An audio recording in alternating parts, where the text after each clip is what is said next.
Shama, Shama, Shama, Nabe, Shama, Shama, Shama, Shama. D'une confiance comment? Constante.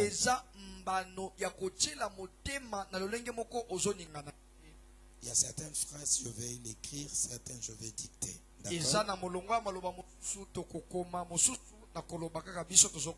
D'accord?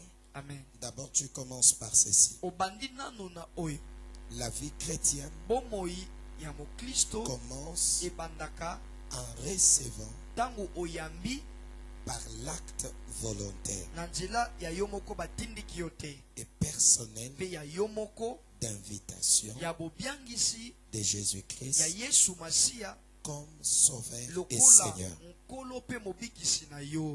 Ça, c'est le début du voyage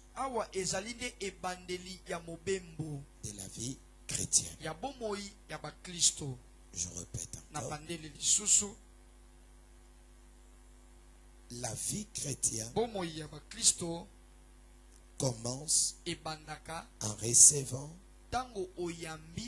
par l'acte volontaire et personnel d'invitation de Jésus-Christ comme Sauveur et Seigneur. Et c'est très important.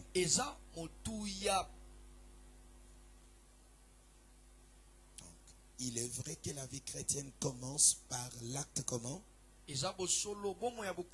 L'acte comment? Volontaire d'invitation de Jésus-Christ dans ta vie comme Seigneur et Sauveur.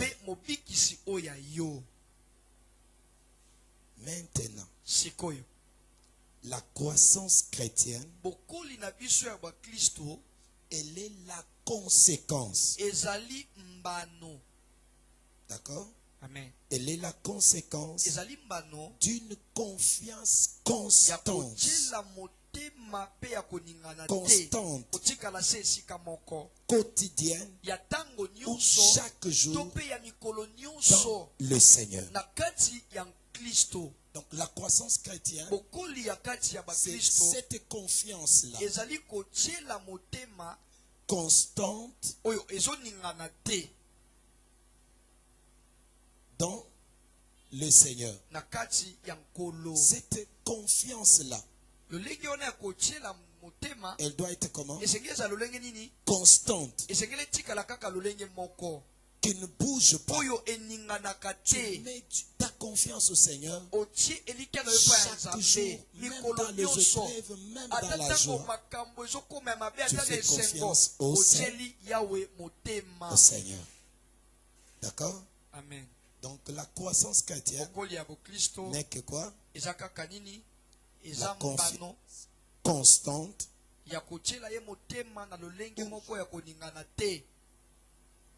et quotidienne dans le Seigneur.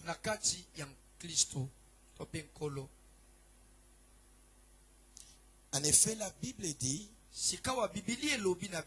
dans 2 Pierre chapitre 1 verset 5 qu'il faut 1 Pierre chapitre dans 2 Pierre chapitre 1 2 Pierre chapitre 1 verset 5.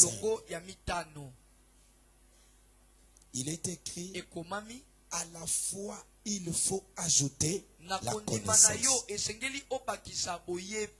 La foi seule est insuffisante.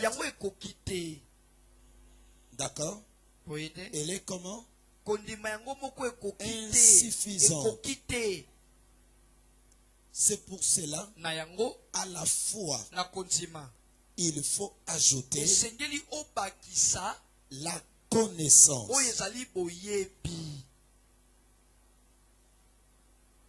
Voilà. À la fois, il faut ajouter la connaissance. À la fois, il faut ajouter la connaissance. Quelque part, la Bible dit dans Jérémie, la Bible dit que quelqu'un ne se glorifie pas de son argent, qu'il se glorifie de m'avoir connu. Jérémie chapitre 9, verset 24. Jérémie chapitre 9, verset 24.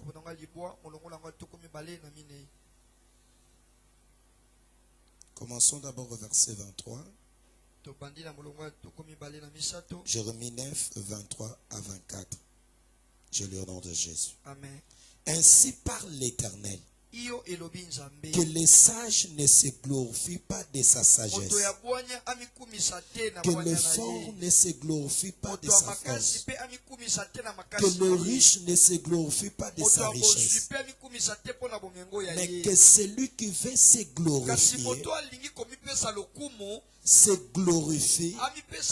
d'avoir quoi?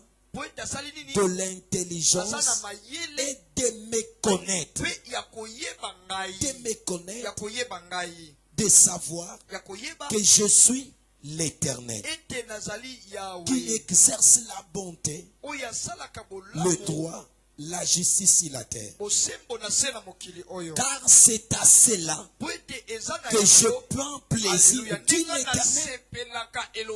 C'est à cela je ne prends pas plaisir lorsque tu as des enfants, de l'argent. Non, je prends plaisir quand tu me connais. Ça c'est Dieu. C'est que la connaissance, vraie connaissance, parce que ce mot ici, il y a con et naissance. Le déconcept. C'est-à-dire, con, je prends par exemple, il y a ceux qui connaissent la France théoriquement. Du point de vue géographique. Mais une deuxième personne, il connaît la France du point de vue expérimental. Il a expérimenté. Mais la connaissance dont nous sommes en train de parler, qu'il faut ajouter dans la foi, c'est cette connaissance-là de connaître le Seigneur, de le connaître dans la profondeur.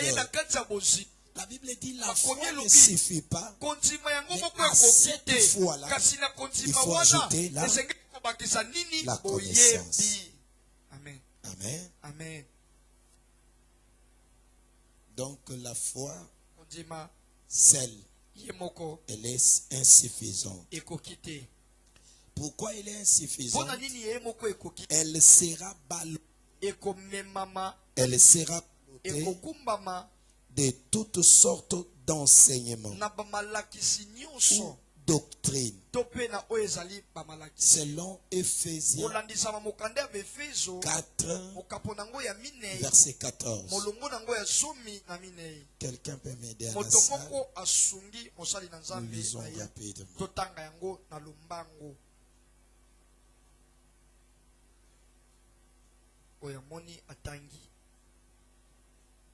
Ephésiens 4, verset 14. Lisez rapidement. Amen. Afin que nous ne soyons plus comment? Deux enfants. On dit flottants, ceux qui sont ballottés, qu'on peut s'amener dans n'importe quel vent. Flottant. Emporter. Ici, la doctrine, quand on parle de la doctrine, le mot, signifie l'enseignement. Tu m'entends? Amen.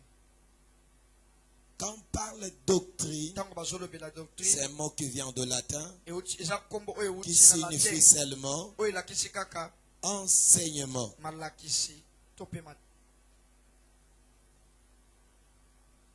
D'accord? Amen. La doctrine signifie l'enseignement.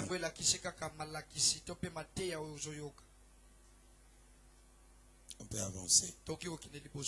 Et n'oublie jamais, car la Bible dit la foi vient de ce qu'on entend. Ce qu'on entend vient de la parole.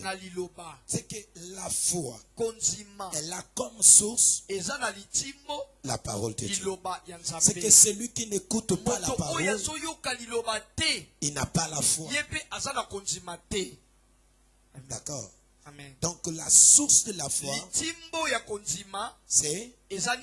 la parole. Vous savez, vous, quand la Bible dit mon juste vivra par la foi, cela signifie quoi? Mon juste vivra grâce à l'enseignement. Amen. Quand la Bible dit mon juste vivra par la foi, mon juste vivra grâce à l'enseignement qu'il a écouté, à la parole qu'il a écoutée. Le juste vivra par ça. Amen. Gloire à Dieu. La foi vient de ce qu'on entend. Romains 10, verset 17. C'est pourquoi, pour atteindre cet objectif, nous avons plus ou moins, d'abord, il y a 12 leçons. Il y a 12 d'abord leçons, plus au moins 5. Et nous allons en prendre encore. Sur la divinité de Jésus-Christ. Deuxièmement, nous allons apprendre première leçon d'abord. L'assurance du salut. Allons-y rapidement. Première leçon, il y a l'assurance du salut.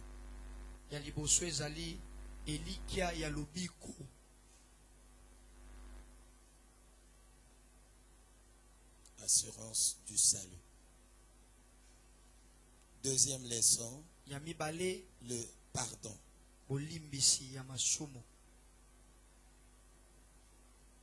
Troisième leçon, la croissance chrétienne.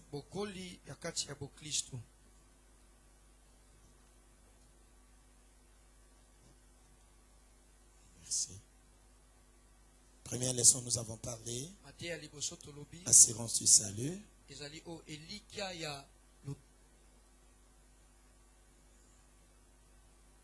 Troisième, la croissance chrétienne.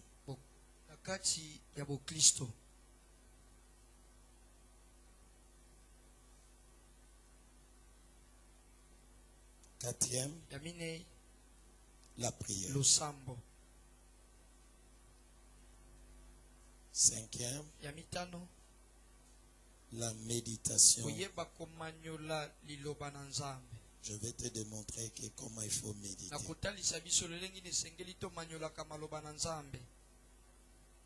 Pour que c'est la plus pratique.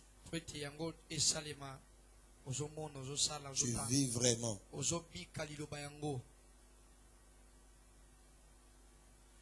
Sixième,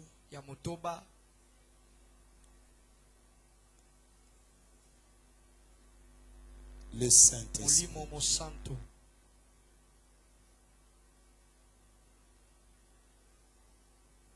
Septième, comment être rempli du Saint-Esprit. J'espère que tu es ensemble avec moi.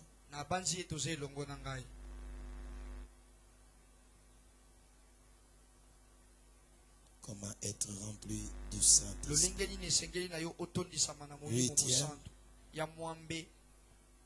la communion chrétienne.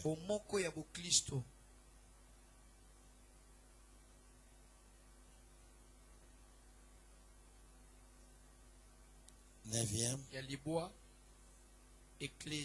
l'église. Quoi l'importance de l'église? 10e, la divinité. Là où il y a beaucoup de confusion aussi. Les gens qui disent Jésus-Christ est Dieu, il n'est pas Dieu, il n'est pas Elohim. Je vais te démontrer que Christ est Elohim. Il est Elohim. Avec des textes à l'appui.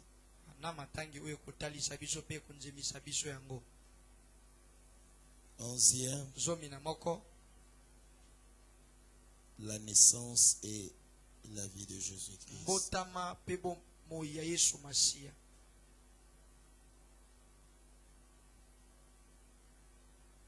La vie de Jésus-Christ. 12e,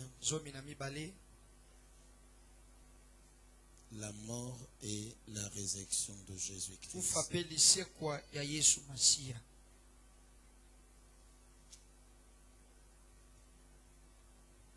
13e, la repentance aux œuvres mortes. 13e, la doctrine de baptême. Là, on va voir plusieurs sortes de baptêmes. Il y a ceux qui sont baptisés, le baptême de mort. Le baptême de mort. Il y a le baptême par immersion. Le vrai baptême, quel est le vrai baptême? Le sens du baptême.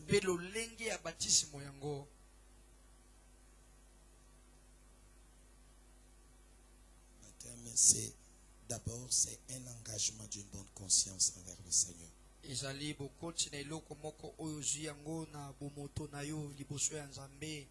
14e.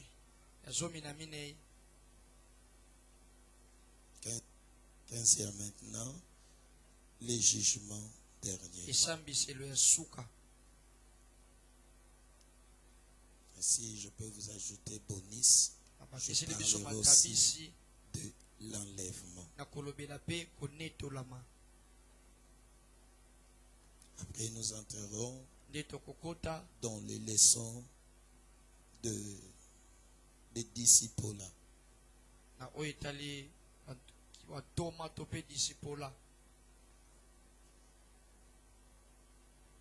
Amen.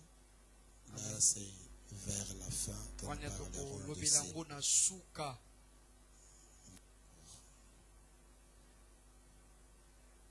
Maintenant, nous parlerons aussi des 4 lois spirituelles.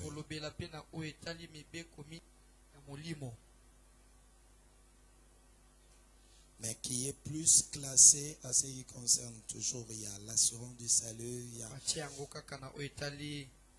plus, nous allons plus beaucoup gagner le temps.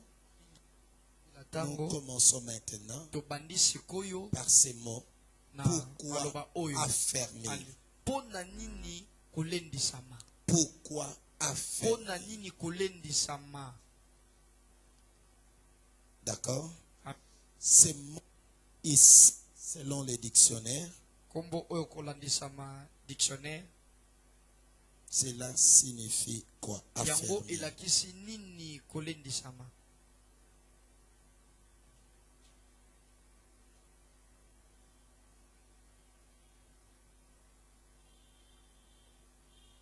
C'est rendre stable. Pourquoi affermir? C'est rendre stable. Donc quelque chose qui ne bouge pas.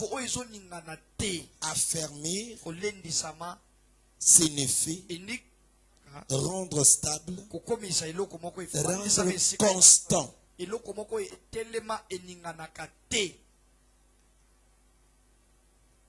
D'accord? Amen. Constant.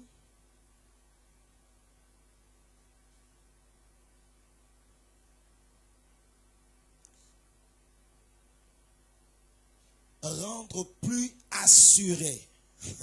Gloire à Dieu. Donc rendre assuré. Donc que tu es tellement assuré que la chose elle est tellement comme ça. Je suis sûr que j'irai au ciel. Même si on te met comme ça en face de toi, pour te tuer, on te prend l'arme, on te pointe là. Tu es tellement sûr que j'irai au ciel. Rendre quelque chose inébranlable. Inébranlable.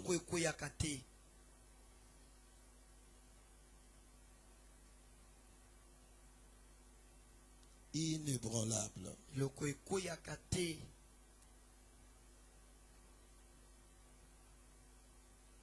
Amen. Amen. Voilà. Et maintenant, pourquoi affermir? Là, on était en train de voir affermir. Affermir, c'est quoi? Rendre stable, constant, rendre quelque chose comment? Assuré. Amen. Quelque chose qui doit être comment? Voilà l'importance des affermissements.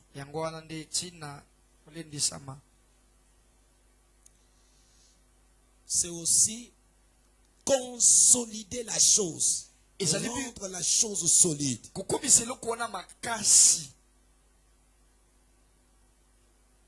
Consolider.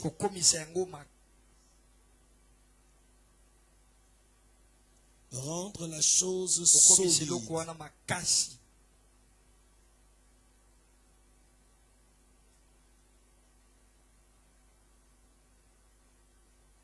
D'accord? Amen. Avançons. Pourquoi affermir? 1. C'est la volonté de Dieu. C'est la volonté de Dieu que nous soyons enfermés. Matthieu 28, 19 à 20.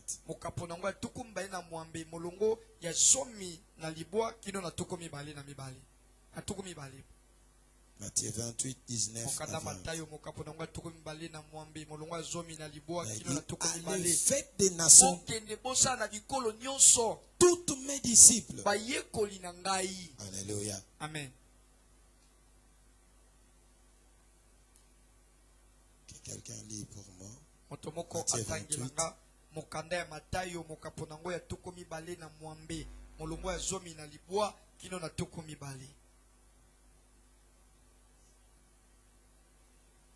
Amen.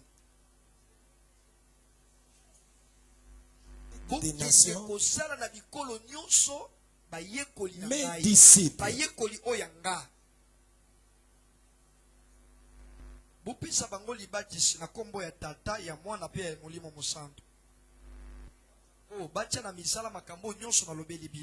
Alléluia. Amen. 2. Pourquoi affermir? C'est pour solidifier la foi des chrétiens. Solidifier la foi du chrétien. C'est pourquoi tu dois être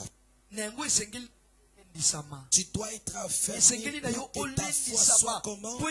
Solide, inattaquable. On ne peut pas balloter de tous côtés. Donc c'est pour cela tu dois être affermé. Avançons. 3. C'est pour que les nouveaux chrétiens puissent connaître un. C'est pour que les nouveaux chrétiens puissent connaître A. Son identité.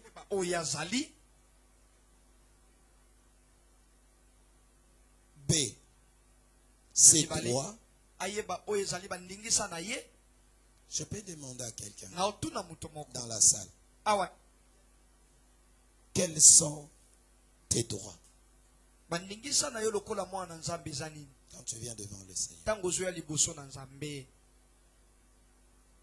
tu connais tes droits.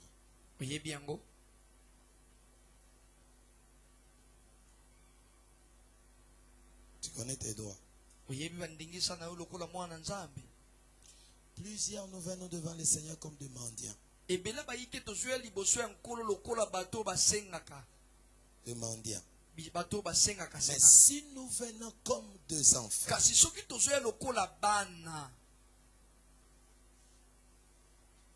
nous allons parler.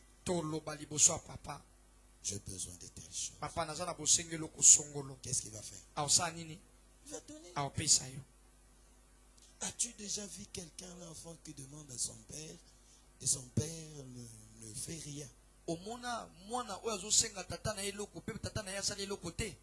Je parlais à une soeur hier. Elle n'est pas ici. L'extérieur du pays.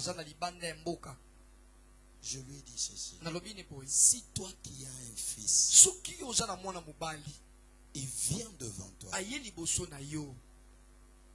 il a même l'audace de dire, notre maman peut m'acheter même les buildings.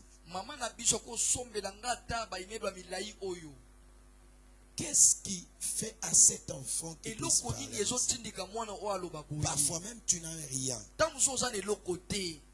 Parce qu'il a confiance en toi. Il sait que tu es sa mère. Première chose, tu dois connaître ton identité. Deuxièmement, tes droits. C'est tes devoirs. Ah oui, la vie chrétienne, il y a aussi les devoirs. Tu as tes droits, il y a aussi des devoirs. Premier devoir d'un chrétien, tu dois savoir, que tu dois évangéliser. Si on n'évangélise pas, nous ne faisons pas notre devoir. C'est important. Chaque jour, fais un effort. Ne fût-ce que d'évangéliser, ne fût-ce que... Je peux te poser la question. À qui tu as évangélisé? Tu as parlé de Jésus. Vide.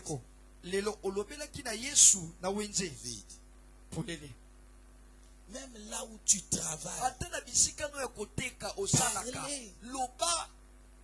Aujourd'hui, d'autres religions, comment ils ont gagné? Ils ont gagné. Mais ils le font d'une manière simple. Dans la simplicité. Alléluia. Amen. On peut y aller. Après, le secret de la croissance chrétienne.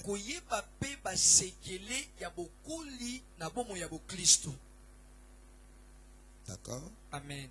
Le secret de la croissance chrétienne. Et le secret d'une vie chrétienne victorieuse.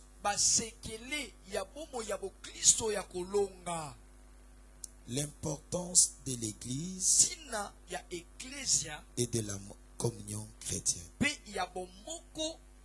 si quelqu'un peut rester à la maison, il te dit, non, l'église c'est mon cœur. C'est faux. Archi faux. La Bible dit qu'il est doux, qu'il est agréable de frères et de sœurs de demeurer.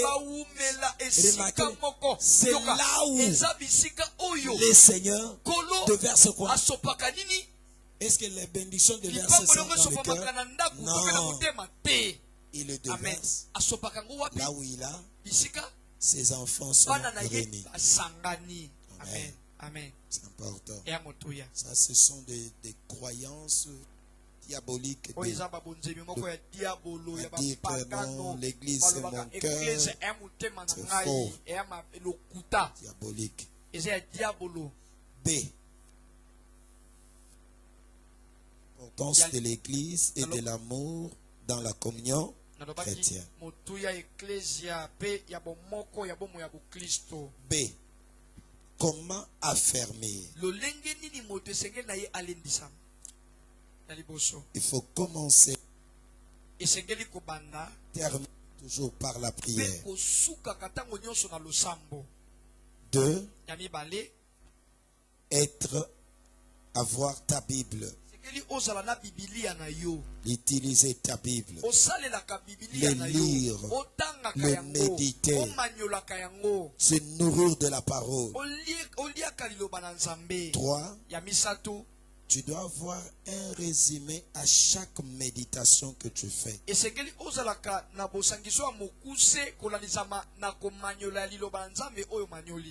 Amen. Amen. Nous commençons maintenant la première leçon. Première leçon ou le chapitre 1, assurance du salut. Comment? Comment? 3. Avoir un résumé de tout ce que tu as lu ou médité pendant ta méditation. C'est-à-dire, tu dois avoir quoi? La résumé. Tu dois résumer tout ce que tu fais. Hein? Il y a plusieurs qui méditent, mais il n'a même pas fait le résumé de ce qu'il a médité.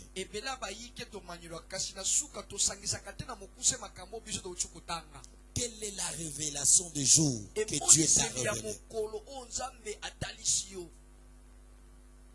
Quel est ton réma? D'accord? Tu as utilisé le logos, qui est la parole écrite, mais tu dois voir aussi ton réma, le réma de ton jour. Voilà. On peut y aller, hein? Prenons maintenant chapitre 1er ou première leçon, l'assurance du salut.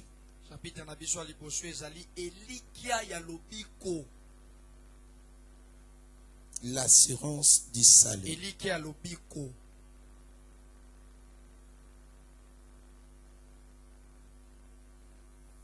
Cette assurance concerne ton âme et ton esprit. Maintenant, le but de cette de l'assurance du salut se résume en 3 choses. Nous disons ceci. Dès le moment où vous acceptez Jésus-Christ par la foi, nous acceptons Jésus par la foi. Par la foi, et que nous acceptons Jésus. Nous voulons aussi par cette rencontre vous faire comprendre 1. Christ est venu dans ma vie. D'accord? Quand tu reçois Jésus, tu dois savoir 1. Christ est venu dans ta vie. Il est venu comment? Par la foi. Quand tu l'as reçu par la foi, il vient dans ta vie. Christ est venu dans ta vie. Deuxième élément, Christ est venu dans ma vie. Ça, c'est le premier événement. Je suis né de nouveau. Né de nouveau.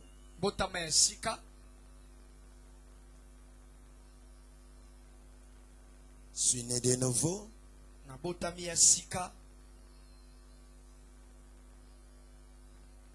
Et vous êtes devenus enfants de Dieu. Tu es comment? Né de nouveau. Et tu es devenu enfant de Dieu. Jean chapitre 1, 12 à 13. La Bible dit à tous ceux qui l'ont reçu, à tous ceux qui croient en son nom, il leur a donné le pouvoir de devenir.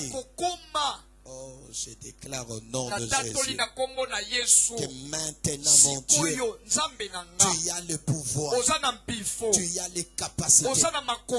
Dis à tous ceux qui l'ont reçu, à tous ceux qui croient en son nom, il leur a donné le privilège, le pouvoir de devenir l'enfant de Dieu.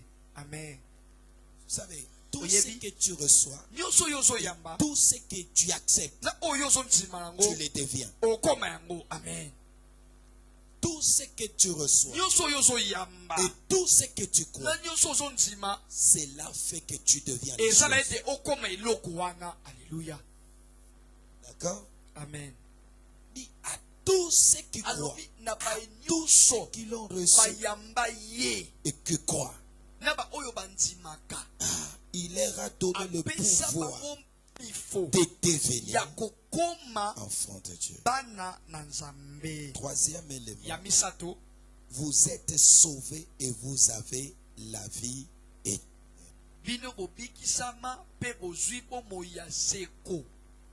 D'accord? Amen. Vous êtes sauvés, vous avez la vie et prenons ça, ça va nous aider. Jean chapitre 3 verset 40.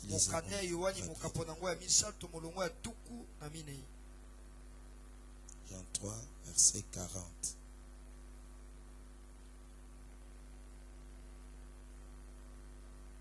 Jean chapitre 3 verset 36. Jean chapitre 3 verset 36. À tous ces, disait, celui qui croit au Fils, il a quoi? Il a la vie éternelle. Mais celui qui ne croit pas, celui qui ne croit au Fils, donc celui qui ne croit pas en Jésus, quel que soit, il ne verra pas quoi? C'est que la vie éternelle, elle est cachée où? En Jésus. Oh my God. Allez, lisons encore chapitre 17. Ça me fait tellement du bien. Donc la vie est cachée en Jésus. Celui qui reçoit Jésus, il a la vie quoi? Éternelle. L'âge de Rebecca, il sort de chez lui. C'est Léa avec Rebecca, n'est-ce pas? Il sort chez Laban. Et remarquez pendant le parcours, Rebecca, il prend quoi? Les thérapies de son père. Rachel, merci. Voilà. Rachel prend les thérapies de ton père, de son père. Ça c'était, il a reçu le salut. Mais en marche. Parce que la vie que tu reçois, nous venons à l'église pour consolider cette vie-là. Quand tu écoutes les enseignements, tu es en train d'être affermi cette vie-là. J'ai posé la question aux gens, pourquoi nous venons à l'église? Les gens disent, non, je viens pour avoir la vie éternelle. Non. Déjà la vie éternelle, tu y as quand tu reçois Jésus. Selon Jean chapitre 3 verset 36. Ça, la version Android. La version écrite, c'est quel verset? La 36, hein? D'accord, merci beaucoup. Donc, chapitre 3, verset 36. Celui qui croit en Jésus, il a la vie. Celui qui ne croit pas, il n'a pas la vie éternelle. Il n'en a pas. C'est que la vie éternelle, ça se trouve en Jésus. Mais comment? Tu peux aussi perdre par rapport à la marche. Comment quelqu'un, remarquez bien, je te donne un type parfait. Combien ils sont entrés dans le Canaan? 2. 2. Posez-vous la question. Cana qui est le type de la vie éternelle, de l'éternité. L'éternité. Parce que tu as la vie éternelle.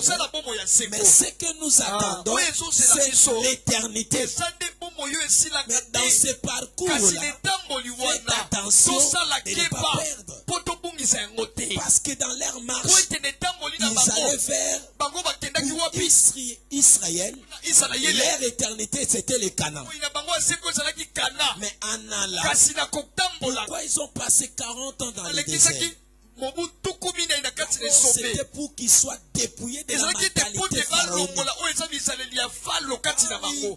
Dieu devait les dépouiller. Mais comment cette mentalité pharaonique était entrée? C'était par les travaux et qu'ils ont maintenant imprimé la mentalité pharaonique. Osez me dire ceci. Allons-y rapidement. Osez. Je l'attirerai dans le désert et là je parlerai à son cœur. Annoncez-la rapidement. Livre d'Osée. Des 11 ans.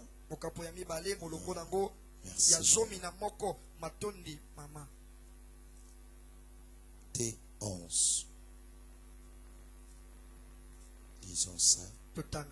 J'aime les Écritures. Osée 2, verset 16. C'est pourquoi voici, je vais l'attirer et le conduire au désert. Et je parlerai à son cœur. My God. Là, je lui donnerai ses vignes et la vallée d'accord.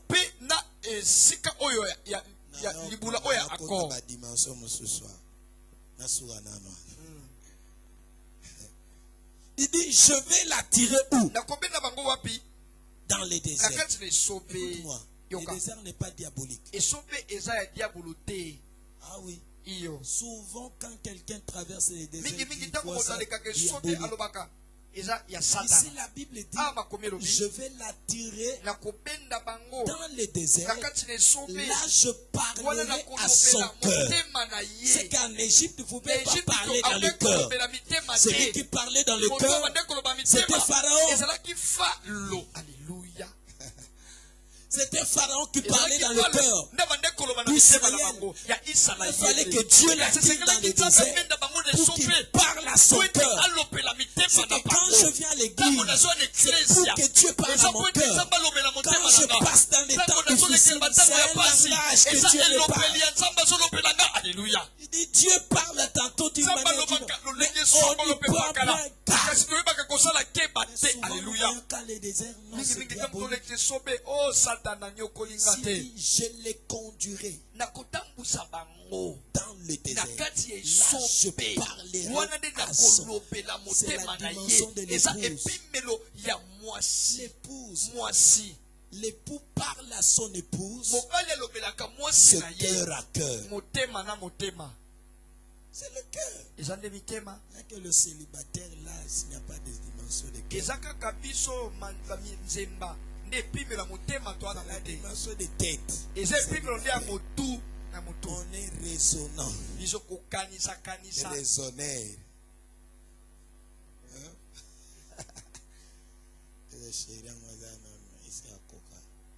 Ici, il y a des questions qu'on va se poser. Donc on a dit l'assurance du salut. Son but est de démontrer que Christ est venu dans ta vie. Quand tu l'as accepté par la foi, Jésus-Christ est venu. Nous n'acceptons pas Jésus par la tête, mais par la foi. La foi que tu acceptes, que tu crois en Seigneur qui est venu dans ton cœur.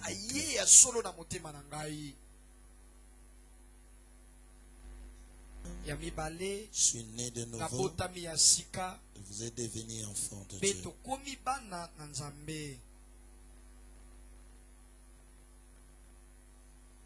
Et là, tu prendras Romains, Romains chapitre 10. Romains chapitre 10.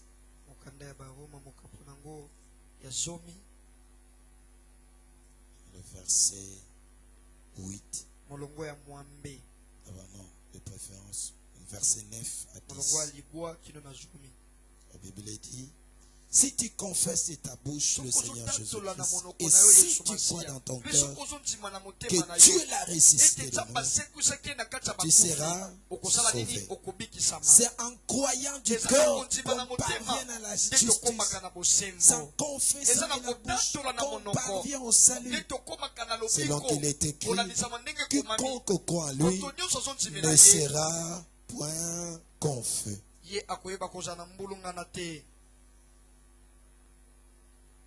Il n'y a aucune différence en effet entre juifs et les grecs, puisqu'ils ont tous le même Seigneur qui est riche pour tous ceux qui l'invoquent. Tu as vu ça? Il dit qui est comment? Riche pour tous celui qui l'invoque. Tout celui qui invoque le Seigneur. Il est comment? C'est que la richesse se trouve auprès du Seigneur. Il est riche pour tout celui qui est en train de l'appeler. Le mot invoquer, j'avais vu ça en grec, c'est pencher. Tu te penches, tu t'appuies sur la chose, tu es focalisé. Il est riche pour ceux qui se penchent. Oh, j'aime Dieu. Donc pour tout celui qui se penche, qui s'appuie, qu'il est penché. Il est penché. C'est Dieu là, il est comment? Dieu, mon Dieu est riche. Mon Dieu est riche. Ça, ton Dieu est comment? Écoutez, la Bible dit, il est riche. Le Seigneur, il est riche pour tous ceux qui l'invoquent. Laisse maintenant que la richesse de Dieu déverse sur toi. Toi qui pries, toi qui l'invoques, que ces richesses se déversent, ces capacités infinies, ces puissances infinies, ces grâces infinies se répandent sur toi. Alléluia. Toi qui se penche toujours vers lui. Yes. Il dit, il est riche. Tout ce qui il est comment? Riche. Il a dit quoi? 11 ans. Ya solo soki ondimi yango na kati ya motema na yo, pe soki olobi 12. yango wana bayuda na bato ya bikolo mosusu bakeseni te bango nyonso bazali na nkolo se moko ye apesaka bomengo na ye na ba oyo nyonso babondelaka ye apesaka bomengo na ye na ba nyonso basalaka ni babondelaka ye bondela sherite bondelaka Yesu abi apesaka ni bomengo na ba nyonso basalaka ni babondele kaka nzambe merci tika bomengo ezala partage na yo yoyo ozobondela nzambe alola yoyo ozobenga nzambe oyo aza na bakapasite bomengo ezala partage na yo. Amen. Oh my God. Découvrir sous dimension mosusu etanga parti osotaka ngoya comprena ngote ezalaka riche na banyonso asopelelaka bango bomengo yaya banda obelela nzambe asopelelo bikabo kobelelaka bato te moto aza limité na temps mpe na espace. Il n'y a que Dieu qui n'est jamais limité. Il est riche. Tout ce qui l'invoque. Wow. Formidable. Il est riche. Je vais lire un peu ça dans la version parole. On va continuer demain. On va continuer. On s'arrête ici en voix pour que nous puissions prier. Je sens dans mon cœur que nous allons prier. 12, version parole de vie. Alors il n'y a pas de différence entre les juifs et ceux qui ne sont pas juifs. Tous ont le même Seigneur. Il donne ses bienfaits. Il donne ses bienfaits à tous ceux qui font appel à lui. My God. Il donne quoi? Ses bienfaits à tous ceux qui font appel à lui. Alléluia. Oh.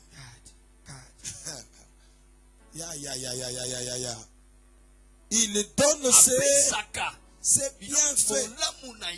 Merci Papa. Écoutez maintenant la version semaine. Je vais prendre aussi Darby. Il donne ce bienfait à tous ceux qui croient en lui. Tous ceux qui placent, qui font appel à lui. Il n'y a pas de différence entre les juifs et les non-juifs. Ils ont tous le même Seigneur qui donne ses biens à tous ceux qui font appel à lui. C'est presque la même chose. Ici, il dit, il donne généreusement. Il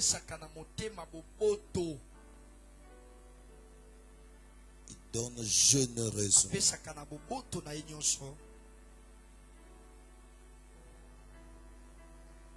Généreusement.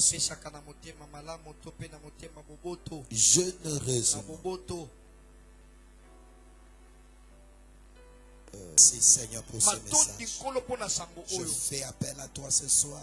Et que ton bienfait vienne. Que ton bien vienne.